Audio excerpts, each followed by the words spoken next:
A very good evening to everyone. Welcome back to the channel. Last बच्चे हमने consumer equilibrium में law of DMU and single commodity case discuss किया था, right? चलिए अब आगे कंटिन्यू करते हैं. Let's start. नेक्स्ट बच्चे, अब बच्चे इकोनॉमिक एक ऐसा सब्जेक्ट है जिसमें ना सारी चीजें स्ट्रेट फॉरवर्ड नहीं होती हैं. हम कुछ ना कुछ एज्यूम करते हैं, कोई ना कोई एजम्पशंस लेते हैं, हम मान के चलते हैं कि ऐसा होगा. ठीक है. ऐसे लॉ ऑफ डीएमयू की भी कुछ एजम्पशंस हैं. लॉ ऑफ डीएमयू होता क्या है, हमने लास्ट क्लास में डिस्कस किया था, राइट? कि as we consume more and more units of a commodity, एक कमोडिटी की हम जितनी ज्यादा यूनिट्स कंज्यूम करेंगे, the marginal utility derived from each successive unit goes on decreasing. Consumption ज्यादा होगी तो जो एमयू है वो धीरे धीरे डिक्रीज होता जाएगा. This is what law of DMU, right? Diminishing marginal utility. अब इस लॉ के कुछ एजम्पशंस हैं, जैसे कि first cardinal utility. Cardinal utility होता क्या है, हम मान के चल रहे हैं ये जो लॉ है इसमें कार्डिनल यूटिलिटी का यूज है, means which can be measured. Okay.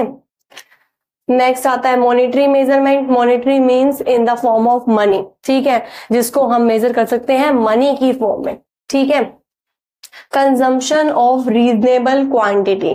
Next very important point, law of DMU क्या कहता है कि हमारी जो क्वांटिटी है ना वो रीजनेबल होनी चाहिए. अब क्या कहना चाहते हो मैम आप इससे? सपोज एक पर्सन है, एग्जाम्पल ले लेते हैं, एक पर्सन है बहुत थर्स्टी है, उसको बहुत प्यास लगी है. ठीक है. हमने क्या किया, उसको चम्मच में पानी दे रहे हैं हम. ठीक है कि लो जी, एक चम्मच उसे पानी पिया, क्या उसको सेटिस्फेक्शन मिल जाएगी? नहीं. तो दूसरा चम्मच पिया तो धीरे धीरे क्या होगी, उसकी सेटिस्फेक्शन तो बढ़ती जाएगी. ठीक है. नेक्स्ट स्पून में उसकी और सेटिस्फेक्शन बढ़ेगी, मुझे अभी और चाहिए, राइट? क्योंकि हमारी क्वांटिटी वहां पे रीजनेबल नहीं है. चम्मच में यार कैसे प्यास बुझा सकते हो आप उसकी, है ना? और यही अगर मैं एक पूरा ग्लास भर के पानी का दे रही हूँ, राइट, तो क्या होगा, कहीं ना कहीं उसकी प्यास थोड़ी बुझेगी फर्स्ट ग्लास में. ठीक है. सेकंड ग्लास में उसकी सेटिस्फेक्शन थोड़ी सी डिक्रीज होगी, एमयू थोड़ा सा डिक्रीज होगा. इन दैट केस हमारा लॉ ऑफ डीएमयू अप्लाई होगा. But in case of when we are giving with spoon, जब हम स्पून की बात कर रहे थे, हम स्पून से उसको पानी दे रहे थे, देन इन दैट केस उसकी सेटिस्फेक्शन डिक्रीज ना होकर बढ़ेगी उल्टा, है ना? तो मोस्ट इंपोर्टेंट पॉइंट हम एजम्पशंस लेते हैं, दैट इज रीजनेबल क्वांटिटी होनी चाहिए. ठीक है. इसमें आप यही थर्स्टी पर्सन का एग्जांपल दे सकते हैं, जिसमें कि हम एक ग्लास ऑफ स्पून और एक स्पून और हम ग्लास से लेके इसको डिस्कस कर सकते हैं. आप एग्जांपल लिख सकते हैं. Okay. Then afterwards continuous consumption. Again important point की जो हम कंजम्पशन कर रहे हैं वो कॉन्टिन्यूअस होना चाहिए. एग्जांपल ले लो, आइसक्रीम का ही ले लेते हैं हम एग्जांपल, वैसे भी समर सीजन है. ओके. सपोज हमने एक आइसक्रीम खाई मॉर्निंग में, देन आफ्टरवर्ड्स हमने गैप देख के दूसरी आइसक्रीम खाई इवनिंग में. तो बच्चे जब हमने बीच में गैप आ गया, कॉन्टिन्यूअस कंजम्पशन नहीं थी, इन दैट केस होगा क्या मेरे बच्चे, जो हमने इवनिंग में लिए मे बी उससे भी हमारे को ज्यादा सेटिस्फेक्शन मिल जाए. ठीक है. तो हमारा लॉ ऑफ डीएमयू तो यहाँ पे अप्लाई नहीं हो पाएगा ना. लॉ ऑफ डीएमयू क्या कहेगा, जब अप्लाई होगा जब हमारी कंजम्पशन कॉन्टिन्यूअस होगी. मैंने मॉर्निंग में आइसक्रीम खाई, उसके बाद ही मैंने एक और आइसक्रीम खाई, देन इन दैट केस मेरी से जो एमयू है वो डिक्रीज होती जाएगी. ओके. इसमें भी आप ये एग्जांपल लिख सकते हैं, और अदर आपको जो बुक्स में वगैरह एग्जांपल है आप वो भी ले सकते हैं. The choice is yours. Okay. Then afterwards next point आता है नो चेंज इन क्वालिटी. एक और इंपॉर्टेंट पॉइंट है कि बच्चे क्वालिटी में कोई चेंज नहीं आना चाहिए. सेम एग्जांपल ले लो आइसक्रीम का ही. मैंने क्या किया, जो फर्स्ट आइसक्रीम मैंने ली ना वो बहुत सिंपल सी थी. ठीक है. दूसरी बार जो मैंने आइसक्रीम खाई वो क्या थी, जिसमें नट्स वगैरह डले हुए थे. ठीक है. तो क्या होगा मेरे बच्चे, मुझे फर्स्ट से ज्यादा फिर सेकंड वाले से सेटिस्फेक्शन मिलेगी ना, उसमें नट्स वगैरह, उसकी क्वालिटी और अच्छी है, राइट? तो यहाँ पे अजम्पशन हम लेके चलते हैं कि मतलब कि क्वालिटी में कोई चेंज नहीं है. ओके. जो प्रोडक्ट है, जो हमारे जो कमोडिटी है, उसकी क्वालिटी सेम है. जैसे मैंने आइसक्रीम फर्स्ट टाइम खाई थी, सेकेंड वाली भी वही है, तभी लॉ ऑफ डीएमयू अप्लाई होगा. ठीक है. Then afterwards rational consumer. Rational consumer means कि हमारा कंज्यूमर बहुत समझदार है, उसको पता है कि उसे किस लेवल पे जाके कितने लेवल पे सेटिस्फेक्शन मिलेगी. ठीक है. हम मान के चल रहे हैं कि कंज्यूमर को सब पता है. Then afterwards independent utilities means what, कि जो हमारे पास कमोडिटी है, एक कमोडिटी की एमयू दूसरी कमोडिटी की एमयू से आपस में रिलेशन नहीं है इनका, वो आपस में इंडिपेंडेंट है, उसका दूसरी वाली से कोई लेना देना नहीं है। And same in case of person as well, एक पर्सन को मान लो कि उस प्रोडक्ट से ज्यादा यूटिलिटी मिलती है, मे बी दूसरे वाले को ना मिले, क्योंकि हर पर्सन का अपना अपना टेस्ट है, ठीक है। तो हम कह सकते हैं पर्सन के केस में और कमोडिटी के केस में यूटिलिटीज वेराई हो सकती है, डिफरेंट हो सकती है, ठीक है। तो उनका आपस में कोई रिलेशन नहीं होता, these are independent. Then afterwards fixed income and price, commodity का मान के चल रहा है कि प्राइस फिक्स्ड है और कहीं ना कहीं कंज्यूमर की इनकम भी कुछ पर्टिकुलर फिक्स्ड है, okay. Then afterwards perfect knowledge, again वही वाला पॉइंट आ जाएगा, रैशनल कंज्यूमर वाला ही। इसमें भी हम यही एक्सप्लेन करेंगे कि कंज्यूमर को नॉलेज है कि प्रोडक्ट का प्राइस क्या चल रहा है मार्केट में, क्या क्वांटिटी है, कौन सा अच्छा है, मतलब प्रोडक्ट की नॉलेज है, ठीक है, परफेक्ट नॉलेज। तो these are some assumptions of law of DMU, जो हमने क्वेश्चन किया था ना बच्चे, 4-5 मार्क्स में क्वेश्चन आ जाता है लॉ ऑफ डीएमयू में, तो हम कैसे एक्सप्लेन करेंगे। सबसे पहले तो हमारा लॉ ऑफ डीएमयू होता क्या है, ठीक है। देन आफ्टरवर्ड्स हम कुछ इसकी अजम्पशंस बताएंगे, बहुत सारी assumptions से आप कोई भी 6-7 में मान चलूंगी आपको याद होनी चाहिए, चॉइस अप टू यू, आपको कौन सी याद करनी है, ठीक है। 6-7 तो आप याद करके चलो। देन आफ्टरवर्ड्स आपका डायग्राम, टेबल एंड एक्सप्लेनेशन हो जाएगी, ये क्वेश्चन आपका 5 मार्क्स में कंप्लीट, ओके। तो this is all about law of DMU. आगे बढ़ते हैं, नेक्स्ट हमारे पास आता है बच्चे very very important question, that is consumer equilibrium in two commodity. Last बच्चे हमने लास्ट क्लास में consumer equilibrium in one commodity और इन सिंगल कमोडिटी डिस्कस किया था, राइट। आज हम डिस्कस करने वाले हैं इन टू कमोडिटी, जब हमारे पास दो कमोडिटीज है, ओके। वेरी इंपॉर्टेंट क्वेश्चन है, मोस्ट ऑफ द टाइम मैं कहूंगी मैंने एग्जाम में देखा ही है, नंबर ऑफ टाइम्स आपको ये क्वेश्चन मिलेगा ही मिलेगा एग्जाम में, ठीक है। तो सबसे पहले हम स्टेप बाय स्टेप लिखना सिखाएंगे। सबसे पहले तो हम लिखेंगे कंज्यूमर इक्विलिब्रियम टू कमोडिटी में क्या होगा, ठीक है। अगर हम बात करते हैं in case of two commodity, consumer will be at equilibrium, consumer will be at equilibrium when he spend his given income, जितने उसके पास इनकम है, his given income in such a way that MU means marginal utility from both commodity, क्योंकि to commodity का case है तो दो commodity तो होंगी, both commodity is equal। अभी एक्सप्लेन करती हूँ मेरे बच्चे, जब दो कमोडिटी है हमारे पास, हमने दो कमोडिटी ली है, एक एक्स एक वाई, तो हम क्या चाहेंगे कि दोनों कमोडिटी से मुझे सेम इक्वल सेटिस्फेक्शन मिले, राइट। मैं ये तो कहूंगी नहीं कि मुझे इस कमोडिटी से ज्यादा मजा आ रहा है उससे नहीं आ रहा इतना, ठीक है। हम क्या चाहेंगे कि मुझे दोनों से सेम सेटिस्फेक्शन मिले। एग्जांपल ले लो, सपोज मेरा कोई गेम खेल रही हूँ, दो स्पोर्ट्स गेम मैं एक साथ खेल रही हूँ, दो स्पोर्ट्स गेम है मेरे पास, दो गेम्स है, राइट। तो मैं क्या चाहूंगी कि मुझे इस वाले से भी ज्यादा मजा आए और इस वाले स्पोर्ट्स में भी मेरे को ज्यादा मजा आए, मतलब दोनों में इक्वल मजा आए मुझे, right. This is what consumer equilibrium, कि जब कंज्यूमर अपनी गिवन इनकम को इस तरीके से स्पेंड करता है, इस तरीके से खर्च करता है कि दोनों कमोडिटी की जो एमयूज है ना, मार्जिनल यूटिलिटी है, वो आपस में इक्वल हो, ठीक है। 1 मार्क्स तो ये डेफिनेशन का ही हो गया। देन आफ्टरवर्ड्स बच्चे हम बताएंगे कुछ कंडीशन, ठीक है। Condition number 1 is MUX over PX is equals to MUY over PY। यहाँ पे ये X वाला किसको रिप्रेजेंट करता है, गुड X यानी कि कमोडिटी X, और ये किसको रिप्रेजेंट करता है, गुड Y कमोडिटी Y, ठीक है। तो कहते हैं कि ये दोनों आपस में इक्वल होनी चाहिए, ठीक है। कंडीशन नंबर 1 हमारी ये थी। Next condition is MU falls when consumption increases. जैसे जैसे मेरी कंजम्पशन बढ़ेगी तो मार्जिनल यूटिलिटी क्या आएगी, डिक्रीज। लॉ ऑफ डीएमयू भी यहाँ पे फिर से अप्लाई हो गया। लॉ ऑफ डीएमयू भी तो यही कहते हैं ना, जैसे जैसे मैं कमोडिटी का यूज करती जाऊंगी मेरी जो मार्जिनल यूटिलिटी है वो डिक्रीज होती रहेगी, राइट। तो ये 2 हमारी कंडीशन थी, ठीक है। देन आफ्टरवर्ड्स अगेन लो है तो इसकी कुछ ना कुछ अजम्पशंस भी होंगी, ठीक है। assumption number 1 is rational consumer.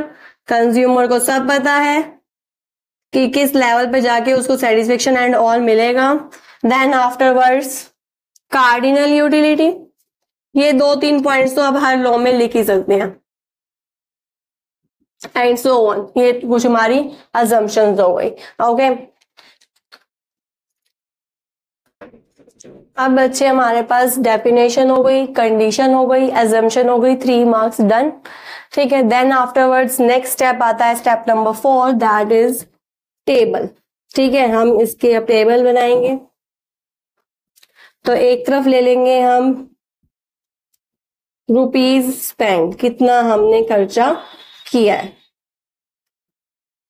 MUX commodity X पे, कमोडिटी Y पे, ठीक है। ये 3 कॉलम्स में टेबल डिवाइड हुई। सबसे पहला rupees spend, then afterwards MUX, then afterwards MUY, okay. 1 2 3 4 5 rupees ले लिया हमने। देन आफ्टरवर्ड्स MUX, सबसे पहले वाली टेबल ही हम ले रही हूँ जो मैंने लास्ट क्लास में ली थी, 12 10 8 6 4 10 8 6 4 2। अगेन आपको बच्चे अपने अकॉर्डिंग भी टेबल आप बना सकते हैं, जो आपको सुटेबल लगे, या फिर जो बुक्स में गिवन है आप वो याद कर सकते हैं। Choice is all yours, okay. मुझे ये वाली सिंपल लगती है तो मैंने ये चूज करी, ओके। अब इसी के अकॉर्डिंग हम डायग्राम बनाएंगे मेरे बच्चे। अब ये 2 कमोडिटी का केस है, राइट, तो इसका डायग्राम भी थोड़ा सा डिफरेंट है, ठीक है। अब आप कहोगे मैम ये क्या कर दिया, ये कौन सा डिजाइन बनाया है, जस्ट वेट। इस तरह बच्चे हम गुड एक्स को शो करेंगे और इस तरह बच्चे हम गुड वाई को शो करेंगे। आया समझ अब, ठीक है। यहाँ पे मैंने ले ली गुड एक्स के 0 2 4 6 8 10 12। इस तरफ मैंने ले ली गुड वाई की units 2 4 6 8 10 and 12, okay. Then afterwards यहाँ पे रुपीज स्पेंड लेंगे 1 2 3 4 and 5। इधर मैंने लिख दिया MUX और इधर हमने ले लिया MUY, ओके। यहाँ पे ये जो इस तरफ जा रही है स्ट्रेट फॉरवर्ड, तो ये क्या है, यूनिट ऑफ एक्स। अब डायग्राम इसका ऐसे है तो इसकी यूनिट भी कैसे जाएगी, कुछ अपोजिट डायरेक्शन में जाएगी। यहाँ पे मैं ले लूंगी 1, यहाँ पे 2 3 4 5। डायग्राम बच्चे बिल्कुल ध्यान से देखना। ये जो मैंने यूनिट्स ली है ये है unit of Y, good Y की, ठीक है। ऊपर वाली थी unit of X, good X की, ठीक है। अब सबसे पहले एक्स का प्लॉट करते हैं हम। 1 पे MUX था 12, तो ये लो 1 पे 12। देन 2 पे 10, लो जी 2 पे 10। 3 पे 8, ये लो जी 3 पे 8। 4 पे 6, लो भाई 4 पे 6 ले लेते हैं। 5 पे 4, लो जी 5 पे 4। कुछ इस तरीके से मेरे बच्चे हमारा MUX प्लॉट हो गया। अब बात करते हैं MUY, कमोडिटी Y, ठीक है। 1 पे है 10, तो इसका तो इस तरफ से चलेगा। 1 पे है 10, लो जी 10। 2 पे है 8, 2 पे 8, कुछ इस तरीके से, ठीक है। 3 पे है 6, कुछ इस तरीके से। 4 पे है 4,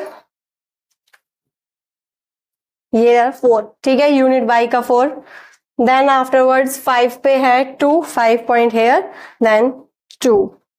लो जी इसका डायग्राम बना कुछ इस तरीके से। अब इक्विलिब्रियम कहाँ हुआ, इक्विलिब्रियम हुआ पॉइंट 3 पे, ठीक है। Year means point of equilibrium, ठीक है। ये हमारा कुछ डायग्राम था। अब नेक्स्ट आफ्टरवर्ड्स डायग्राम की एक्सप्लेनेशन होगी। ठीक है, क्या सीखा इस डायग्राम में? सबसे पहले तो हम बताएंगे कि कौन सी यूनिट पे हमने क्या लिया है।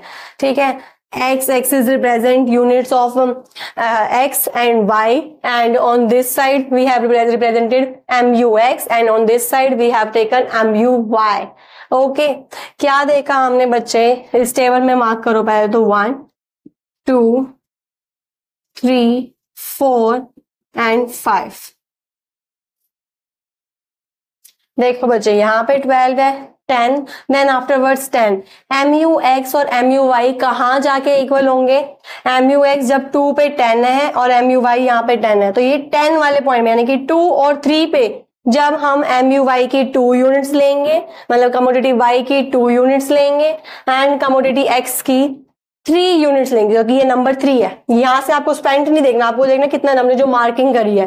ठीक है, तब ये इक्वल होंगे। मीन्स MUY और MUX कहाँ इक्वल होगा? एक तो इस पॉइंट पे, क्योंकि यहाँ पे ये 10 है और इधर ये 10 है। ठीक है, ये एक्सप्लेनेशन हो गई। अब बात करते हैं मेरे बच्चे, हमने कंडीशन बताई थी एक, MUX over PX is equal to MUY over PY। Two cases बनते हैं इसी पे। मान लो कि क्या हुआ, MUX ग्रेटर हो गया MUY से, ये सिचुएशन बन गई। MUX over PX is greater than MUY over PY। तब हम क्या करेंगे? हमारी कंडीशन तो अप्लाई ही नहीं हुई। कंडीशन क्या कहती है कि ये दोनों इक्वल होनी चाहिए, लेकिन यहाँ तो X वाली ग्रेटर है। तब इन दैट केस हम क्या करेंगे? मतलब क्या है इस कंडीशन का, हम एक्सप्लेन करेंगे इसमें that consumer is getting more satisfaction from good X as compare to good Y। ठीक है, उसे X से ज्यादा सेटिस्फेक्शन मिल रही है इन कंपेयर टू Y। ठीक है, so he will consume more and more units of good X and less consumption of good Y। अब मेरे बच्चे में बस 2 चीजें हैं। मुझे क्या हुआ, मेरे को पहले वाली ज्यादा अच्छी लग रही है। ठीक है, तो मैं उसी का ज्यादा कंज्यूम करूंगी ना, और Y जो दूसरी वाली कमोडिटी है उसको मैं डिक्रीज कर दूंगी, क्योंकि उसमें मुझे इतना मजा नहीं आ रहा। ठीक है, होगा क्या, जिसको मैं ज्यादा कंज्यूम कर रही हूं उसका MU डिक्रीज हो जाएगा। लो ऑफ DMU यही कहता है ना। और हमारी सेकंड कंडीशन भी यही थी कि जितनी ज्यादा हम कंज्यूम करेंगे किसी कमोडिटी को, MU will decrease, MU will fall. ठीक है, तो इसमें भी यही होगा। अगर मैं X को ज्यादा कंज्यूम कर रही हूँ तो जो उसकी मार्जिनल यूटिलिटी है ना बच्चे, वो क्या हो जाएगी? डिक्रीज हो जाएगी। एंड Y को मैं कंज्यूम कम करूंगी, क्योंकि मुझे तो X से ज्यादा सेटिस्फेक्शन मिल रही है ना। Y को मैंने कंज्यूम कम करा, हुआ क्या? इसकी मार्जिनल यूटिलिटी बढ़ गई। ठीक है, तो इस फर्स्ट केस तो हमारा यही था, when MUX is greater than MUY। तो हम इसमें यही लिखेंगे, as commodity X is giving more satisfaction, we will consumer will consume more units of good X, ठीक है, as compare to good Y, and he will consume the units until this both become equal. घूम फिर के बच्चे होगा तो यही, दोबारा यही कंडीशन बनेगी।